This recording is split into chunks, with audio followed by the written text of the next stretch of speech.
बदलापूर अत्याचार प्रकरणामधील आरोपी अक्षय शिंदेची पोलीस कोठडी आज संपणार।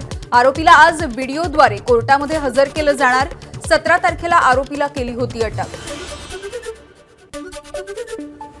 बदलापूर आंदोलनाच्या प्रकरणी 300 जणांवरती गुन्हे दाखल तर 26 जण अटकेत। त्यांना आज कोर्टामध्ये हजर केलं जाणार।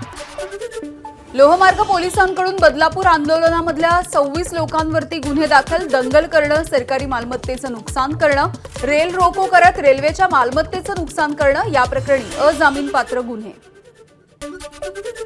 बदलापूरमध्ये लाठीचार्जच्या नंतर आंदोलन चिघळवणाऱ्यांची पोलिसांकडून धरपकड सुरू। पोलीस तसंच माध्यमांनी काढलेल्या व्हिडिओच्या माध्यमातून आरोपींची ओळख पटवण्याचं काम सुरू। बदलापूरमध्ये आजही तणावपूर्ण शांतता तर राज्यभरामधल्या घटनेच्या निषेधार्थ आंदोलनाची हाक।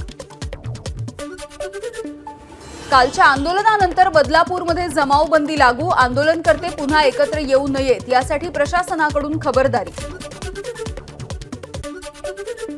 बदलापूरमध्ये कालच्या आंदोलनामुळे बंद करण्यात आलेली इंटरनेट सेवा आजही बंद। सुरक्षेच्या कारणास्तव बदलापुरामधल्या सर्व शाळांना सुट्टी।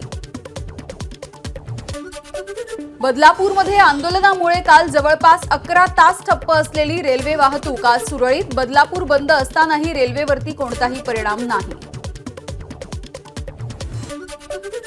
बदलापुरात 4 वर्षांच्या 2 मुलींवरती शाळेमध्येच अमानुष अत्याचार या घटनेची एसआयटी मार्फत विशेष चौकशी होणार। विशेष पोलीस महानिरीक्षक आरती सिंह यांच्या अध्यक्षतेखाली तपास पथक गठीत। बदलापूर प्रकरणाचा खटला जलद गती कोर्टामध्ये चालवला जाईल तर विशेष सरकारी वकील म्हणून उज्ज्वल निकम यांची नियुक्ती। गृहमंत्री देवेंद्र फडणवीसांची माहिती। बदलापूरच्या घटनेमध्ये कारवाईला विलंब करणारे वरिष्ठ पोलीस निरीक्षक, सहाय्यक पोलीस उपनिरीक्षक आणि हेड कॉन्स्टेबल यांना निलंबित करण्याचे आदेश दिलेत। फडणवीसांची माहिती। एबीपी माझा, उघडा डोळे बघा नीट।